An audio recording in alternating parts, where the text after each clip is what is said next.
पूरी सरकार सत्ता पक्ष और विपक्ष गायब थी। सब लोग अपने अपने घरों में थे। बिहार के हर अस्पतालों में चारों तरफ चित्कार था, लाशें थी, आंसू थे, मौत का सन्नाटा था। सबकी उम्मीदें खत्म हो गई थी। दवाई के लिए परेशान थे, एम्बुलेंस के लिए परेशान थे। एम्बुलेंस कभी बालू में, कभी दारू में, कभी औरत की धुलाई में गायब थी। पूरा का पूरा जो नर्सिंग होम है, जो फर्जी नर्सिंग होम है, वो लाखों करोड़ों रुपया लाश को खत्म करके मारने की तैयारी कर ले। लगभग हर फर्जी नर्सिंग होम में मौत का सन्नाटा। और अब हम नहीं कर रहे। नीति आयोग कहता है कि भारत का सबसे फिसड्डी स्वास्थ्य विभाग और बिहार है। एक भी सरकारी अस्पतालों में कोरोना में लोग बचे नहीं, लगभग लोगों को मार दी गई।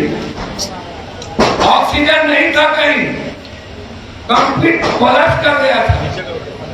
ड्रग्स माफिया तबाह कर दिया था। कोई एक व्यक्ति नहीं था जिसके घर पर हमने ऑक्सीजन सिलेंडर ना पहुंचाया। कोई व्यक्ति नहीं थे जिन्होंने दवाई की उम्मीद की उन्हें मदद ना मिली हो। कोई व्यक्ति नहीं था जिन्हें वेंटिलेटर की व्यवस्था ना की गई हो। लगभग वेंटिलेटर की व्यवस्था हमने की, आईपैक की व्यवस्था हमने की।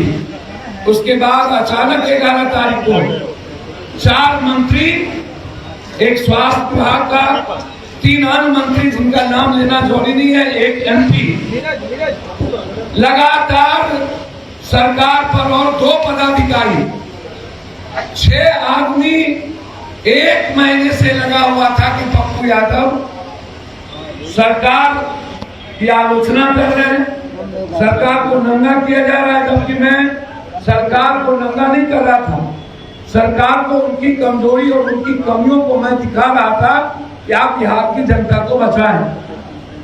बहुत क्लियर थी। हम लगातार स्वास्थ्य मंत्री से बात करते थे, मेरे पास उसके ब्लूप्रिंट है। जब भी कोई घटना घटी, कौन कौन मंत्री हैं जिनके यहाँ नर्सिंग होम है, उनको मैं हाईकोर्ट देने जा रहा हूँ। लगभग मिनिस्टर हैं जिनके नर्सिंग होम में पैसे लगे हुए, जिनका स्वास्थ्य मंत्री कई नर्सिंग होम है जिसका स्वास्थ्य मंत्री उद्घाटन किया है, और वहां पर करोड़ों करोड़ रुपया की उगाही हुई कोरोना के नाम पर। हम नीतीश कुमार को, जिनको मैं एक बात कहना चाहता हूं, इन चुरकुटों से बचना चाहिए। और कुछ ऐसे पदाधिकारी हैं जिनको बिहार की जनता से मतलब नहीं है, पैसे भरने से मतलब है। उनकी चिंता जो ड्रग्स माफिया, एम्बुलेंस माफिया से पैसा लिए हुए थे नर्सिंग होम से, उन लोगों ने साजिश करके 30 साल पहले भी एक बार हम पर साजिश हुई थी। और पुनः जब हमने सेवा और संघर्ष, जब पूरी की पूरी पार्टी विपक्ष गायब थी, तब हम लोग सड़कों पर थे। और 2 महीने के बाद 11 तारीख को जबरदस्ती जो फर्जी केस था, जिसमें हमको बेल नहीं मिली है। एक कोई पार्टी है जो खुद आईबी और ईडी सीडी से डरती है, जो सीबीआई से डरती है, जिसका समझौता आंतरिक रूप से कंप्लीट बीजेपी के साथ है। वो बीजेपी का नाम नहीं लेती है, वह बीजेपी पार्टी के नेताओं का नाम नहीं लेती है। उसका मकसद सिर्फ सत्ता पाना है, चाहे कोई भी विचारधारा खत्म करके। क्या हुआ, ईडी के इतने केस उस वक्त प्रत्येक दिन अस्पताल पर कोर्ट जा रहे थे लोग। आज 1 सालों से ईडी का केस कंप्लीट साइड ट्रैक हो गया। और सिर्फ नीतीश कुमार सवाल होता है, बीजेपी सवाल उसके लिए नहीं होता। भारत बंद में गायब,